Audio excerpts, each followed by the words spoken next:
Hello, everybody. Welcome to the Event Industry News podcast with me, James Dickson, wishing you all a very good morning, afternoon, or evening, whenever or wherever you tune into today's podcast from.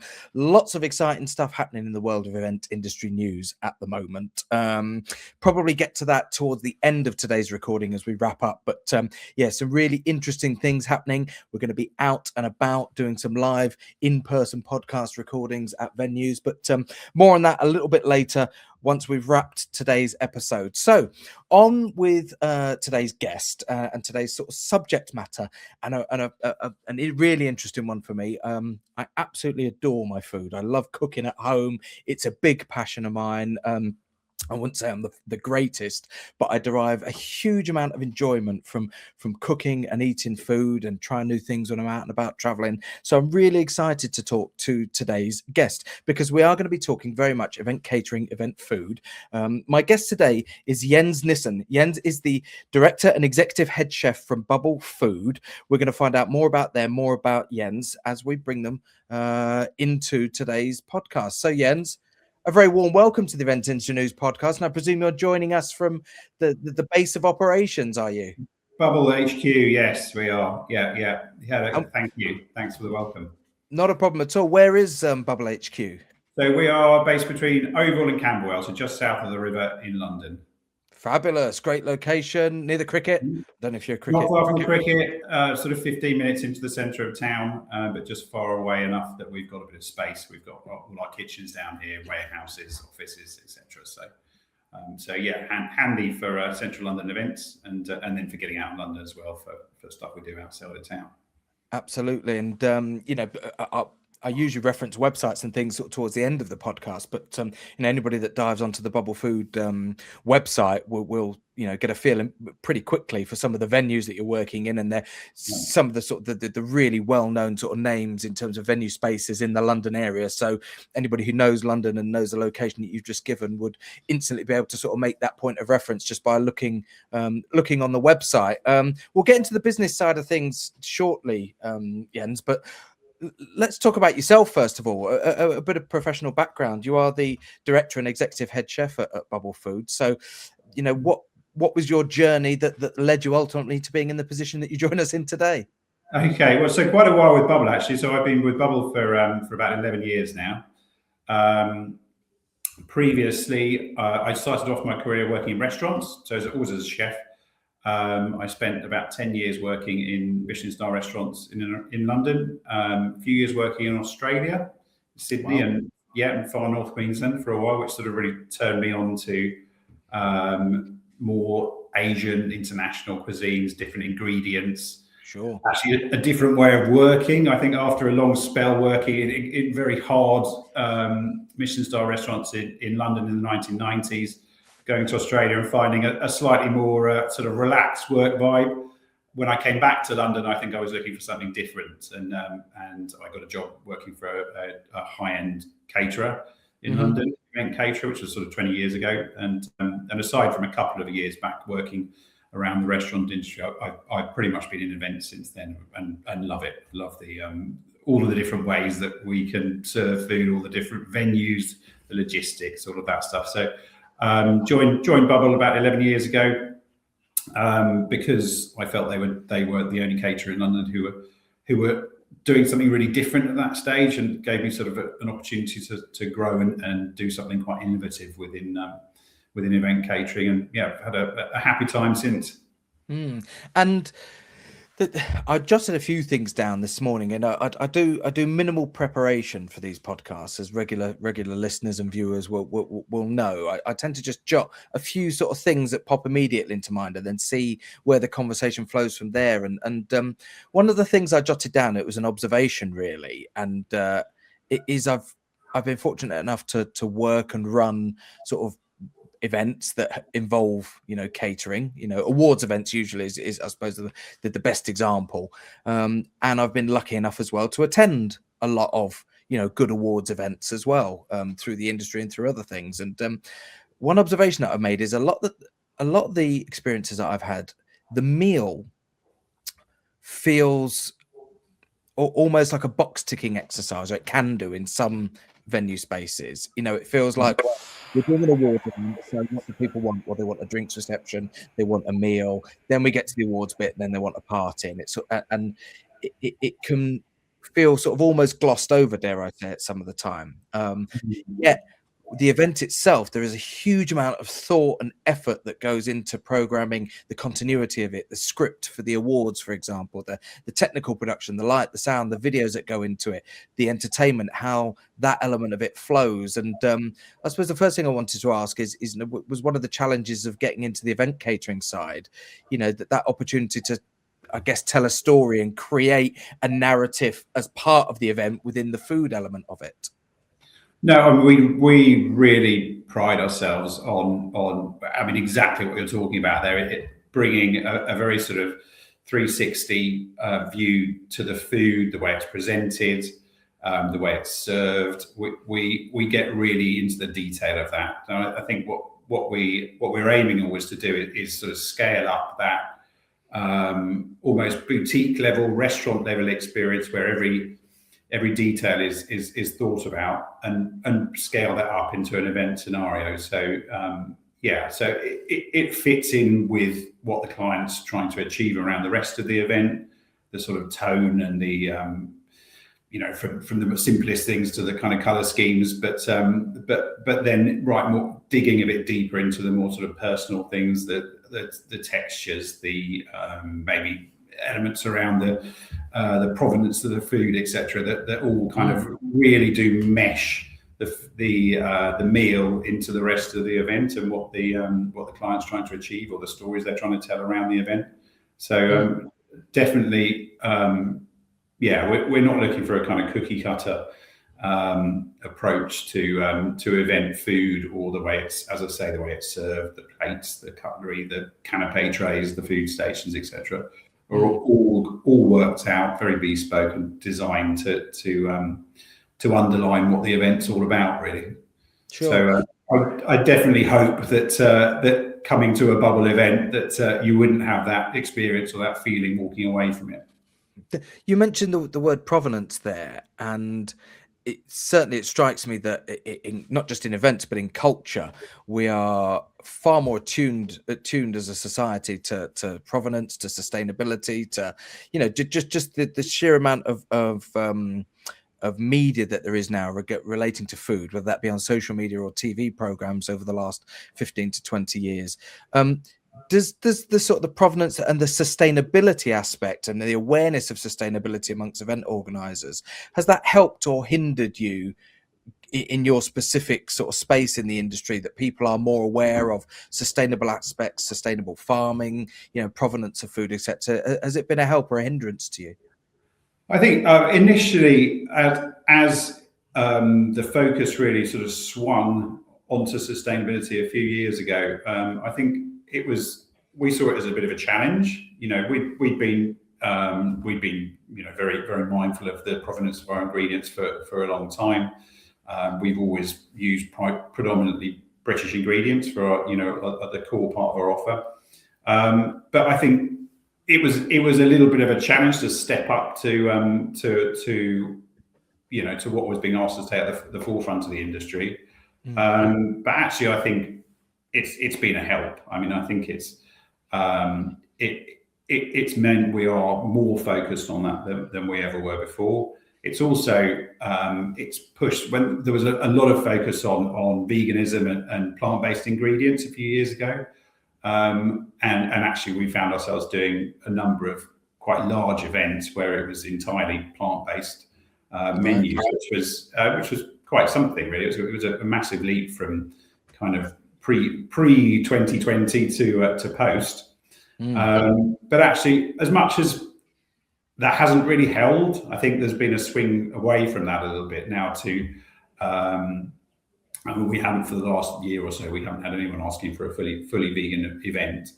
But I think it's left us with a much stronger arsenal, if you like, of very good plant-based dishes. So I think it's sort of raised our game. I think it's probably the same across the industry, but that focus really pushed things a long way. And I think that's now seen as a sort of baseline for high-end luxury events, that, that there is a lot more consciousness around minimising waste, around planning events so that they minimise waste, around utilising excess ingredients, around making sure that that leftover food, if at all possible, gets to be used or consumed.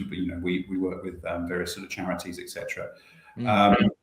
So I think it pushed us along in a really good way, and I think it also, for various reasons, has increased the awareness of the value of food, not just with us but also with our clients. So they're much more willing to engage in conversations around around not having a wasteful approach to the event, around rather than going for a buffet which has got a whole load of waste built into it, that that we can agree that we're going to do bowl food where it's much more kind of portion controlled and is going to cut down on that stuff. So I think we see it as being a massive help actually to what we're doing, and it's created a much more interesting environment for luxury events, really, where it's not just about sort of pure ostentation, and that kind of consciousness that runs through it. As I say, I wanted to. One of the things I also scribbled down today that you've kind of touched on from a logistics and maybe an operations point of view is, I'll give you an example. My kitchen at home, or anybody's kitchen at home, you lay it out as you want it to be laid out. What works for you. From an ergonomic sense. And again, when I watch TV programs, with chefs and you look at their restaurant kitchens, they cost hundreds of thousands of pounds, pro-end restaurant kitchens, and you've worked in them at the Michelin starred level. That being said, what's it like then to try and adapt to every single event working in a different space? As a chef, you must have the way that you like to have your kitchen laid out, and then you're now having to translate your operations and your the logistics of service into different venues. How does that work for you? I think it is one of the challenges. It's one of the things that makes definitely life interesting in event catering. I think we slightly adjust the way that we cook, so that far more of the skilled stuff, the things that need specialist equipment, are done at an earlier part of the process. So in our kitchen. So we've got great kitchens here at Bubble. Probably 80% of the actual preparation and cooking is done here, and we've got everything that we need. So it is laid out how we like. Excuse me. But when we get to a venue, so at the weekend we've just done a meal in one of the top galleries in London. As you say, it's a gallery. There isn't really a kitchen there. We're very limited in what we can do. We're not allowed to, start steaming dim sum or any of the things that would affect the building and the artwork in there. So we do have to make some adjustments. But I think with sort of careful planning, we do aim to have the same end product as you would get in a restaurant. So it's around sort of planning and adjustment, and it's just a different approach and a different way of thinking about food. That the key stuff happens earlier in the process, so it's not just about the way something's finished. It's the level of detail and effort you put into making the base really, really good. So it just takes a little bit of a touch at the end to make it spectacular. And has that, as what you've just said there, actually developed and improved the level of creativity you have as a chef over the years that you've been dealing in event specific, because you have to maybe come up with techniques that will allow you to translate things from the kitchen there at HQ to the space that you may be working in? No, definitely. I think it really has affected the way that I cook and the way that the team cooks. It does mean you have to be more thoughtful. You have to put more thought into the process and into creating like new, as you say, new techniques, new ways of approaching cooking, new ways of sort of applying heat to stuff. So definitely, it's definitely been a big inspiration for us. And have you, again, as a chef, have you had to learn elements that actually working in a more traditional, fixed restaurant location you wouldn't have otherwise maybe been aware of, just even down to things like sort of wider event operations? Is that something now that you're sort of very, very familiar with, whereas working in that sort of traditional restaurant environment, you maybe weren't aware of some of the event operation side of things? Has it been a two-way learning process in the 11 years that you've been with Bubble?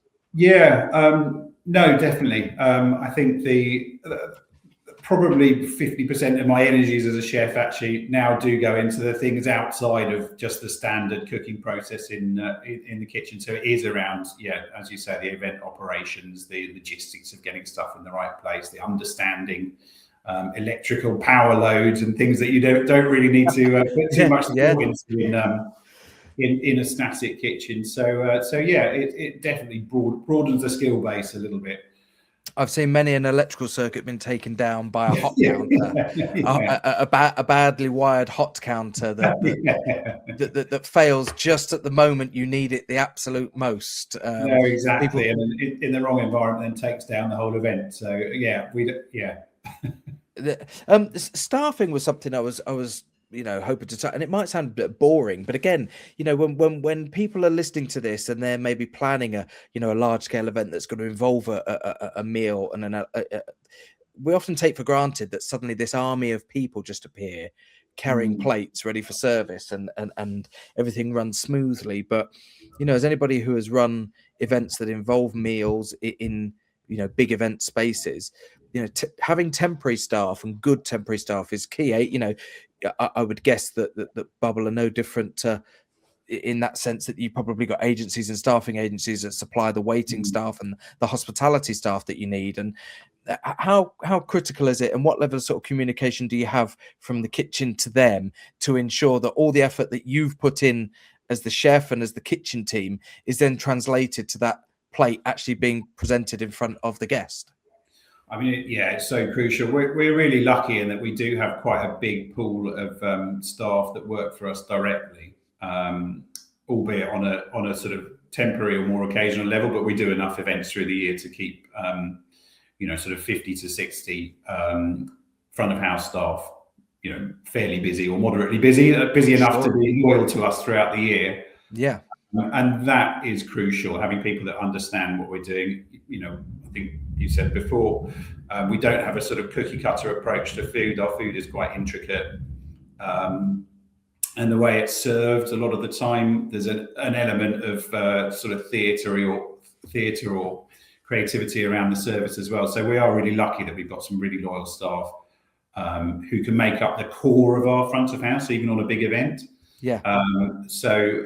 But beyond that, as with every other caterer, we do work with agencies who we're really careful who we pick and vet, so that we do get the right people who are motivated, interested, excited about what they're doing. Yeah.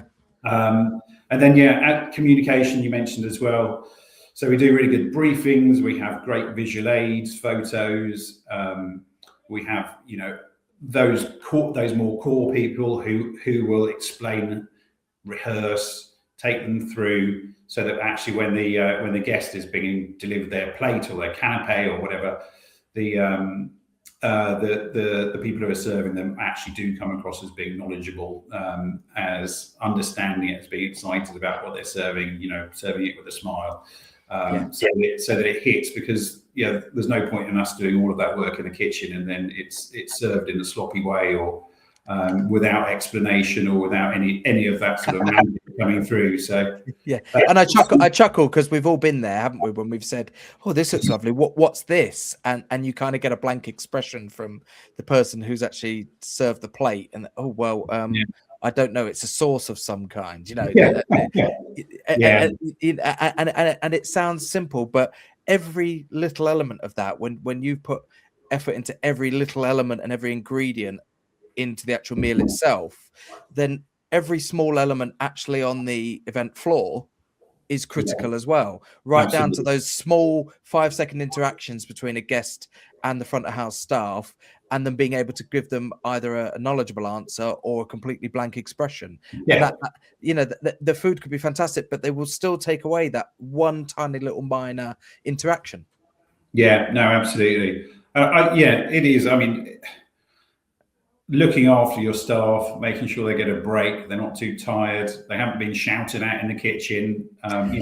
They've been fed, so that, they're already at that sort of level of being happy and receptive to being managed and having stuff explained to them, and they're actually somewhat excited about what they're doing, even if it may not be, the event industry, it may not be the focus of their lives or their ambitions is to doing it, but they're actually having a reasonably good time, and they're going to engage with you and what they're doing. So I think that's so important.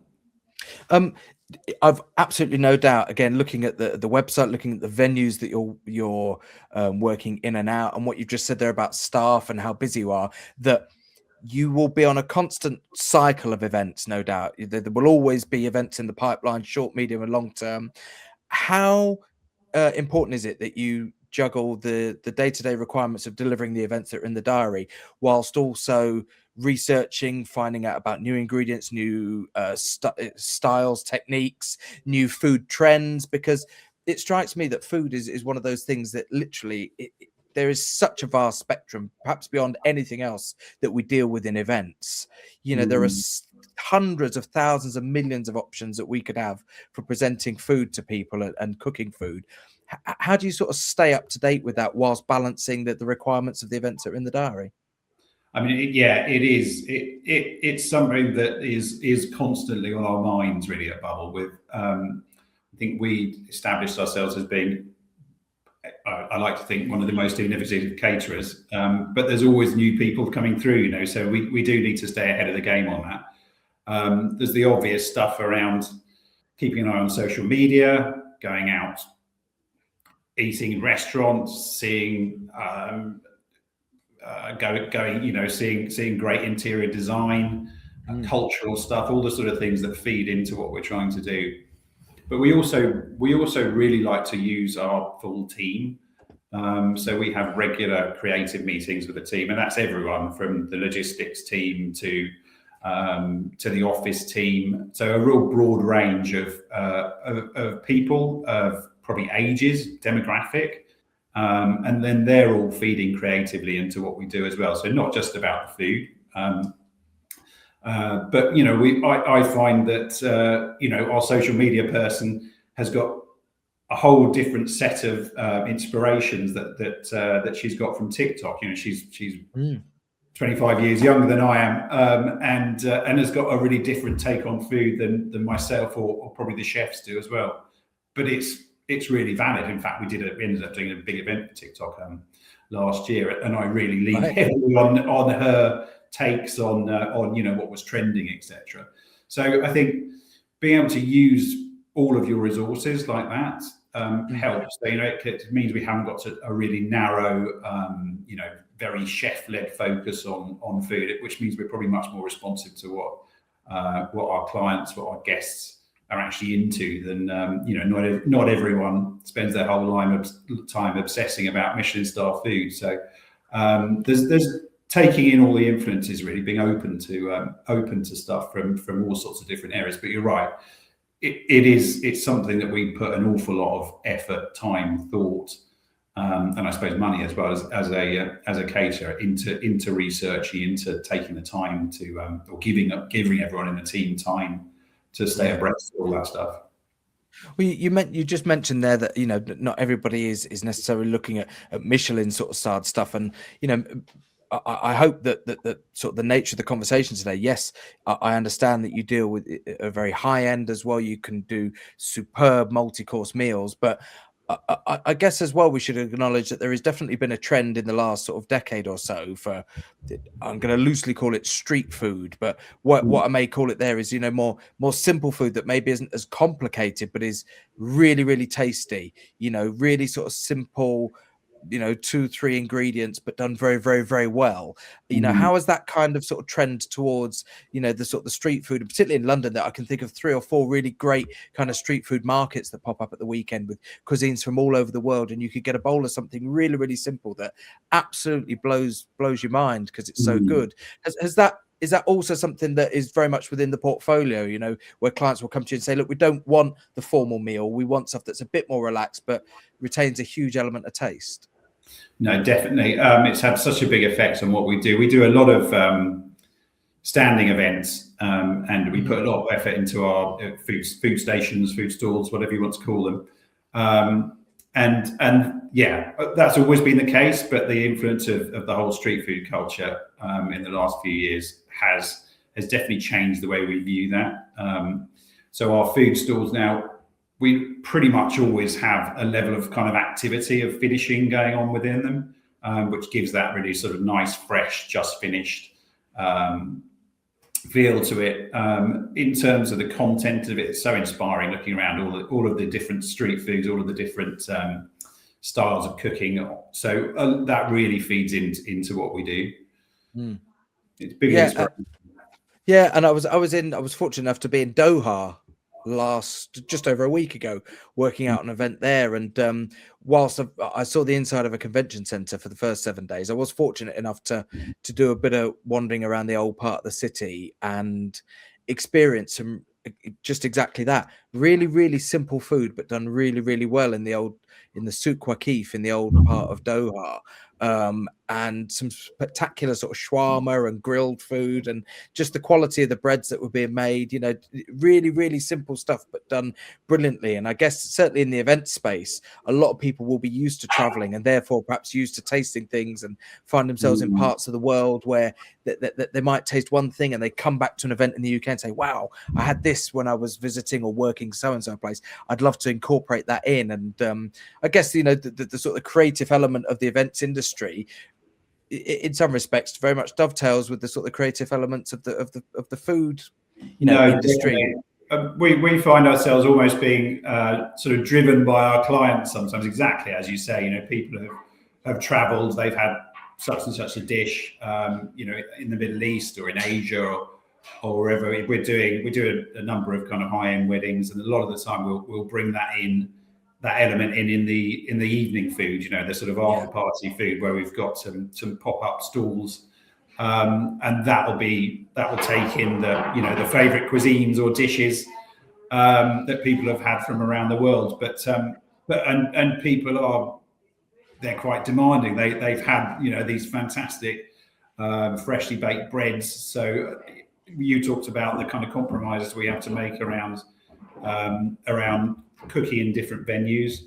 So you know, that pushes us along a bit, finding ways to get bread ovens into historic buildings, you know, so sometimes with more success than others, but yeah, it's had a huge effect, and I think it's raised the bar in terms of people's expectation around getting those small details that you can't compromise on when there are only 2 or 3 elements in a dish. The bread does have to be lovely and soft and fresh feeling.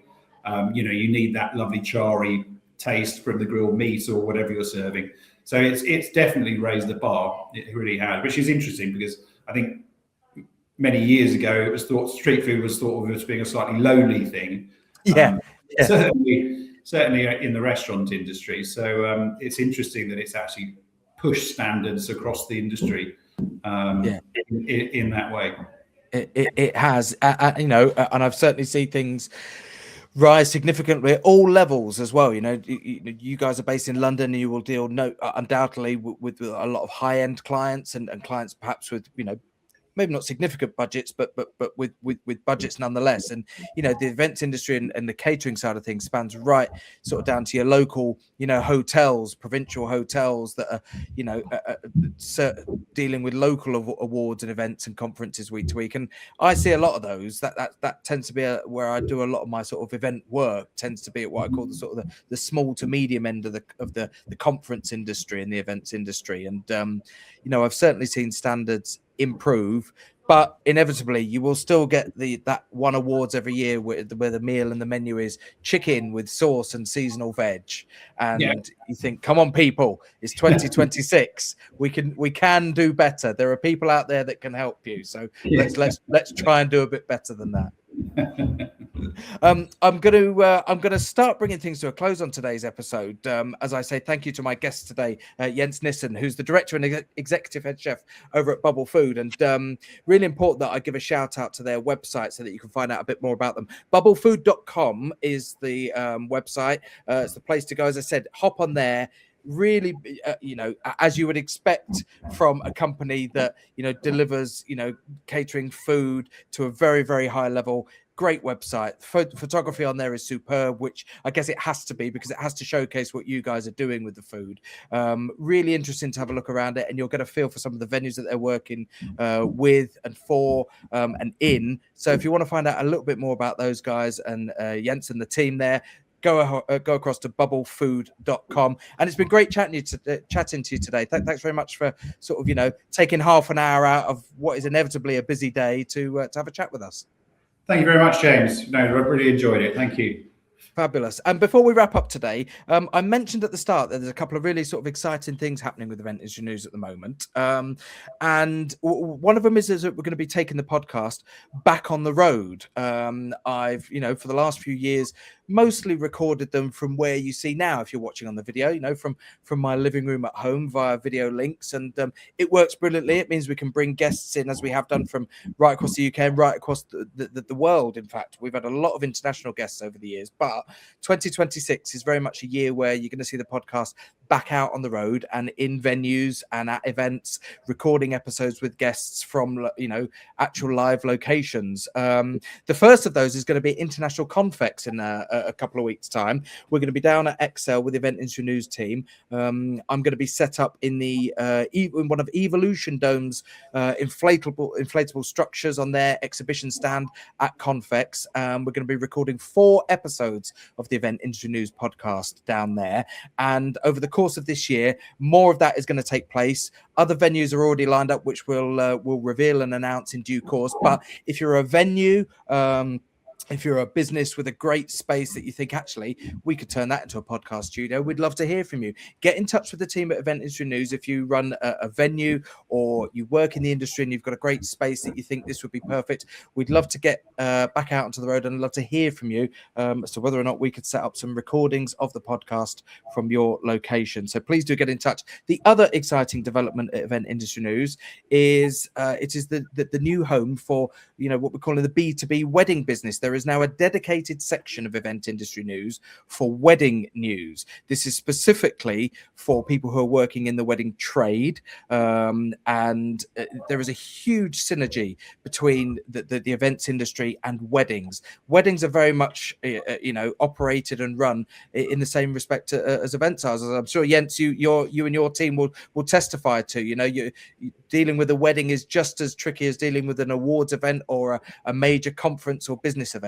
Significantly more, actually. I think dealing with brides and grooms is pretty intense a lot of the time, isn't it? I mean, great fun, but emotionally a bit of a roller coaster sometimes for the caterer as well. Absolutely. Complex, creative, commercially significant, all of those similarities. So we're delighted to sort of say that as of this month, February 2026, there is a dedicated section of Event Industry News specifically for the wedding industry.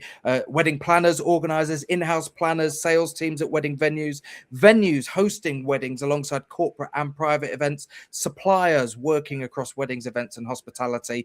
If you tick any of those boxes, then the wedding element of Event Industry News is going to be the place to go for the latest industry news. And of course, if you're a supplier and you're looking to advertise and push yourself in that particular trade space, then please do get in touch with the team here.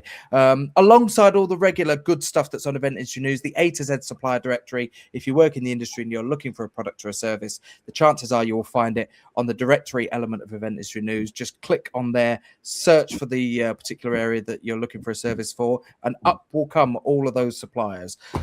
Which brings me neatly and nicely to the end of today's episode. My thanks once again to my guest, Jens Nisson from Bubble Food, for joining me today. I will let him go about the rest of his no doubt busy Monday, and wish you all very well before we see you on the next edition of the Event Industry News podcast. Thanks very much for joining, everybody. We'll see you soon.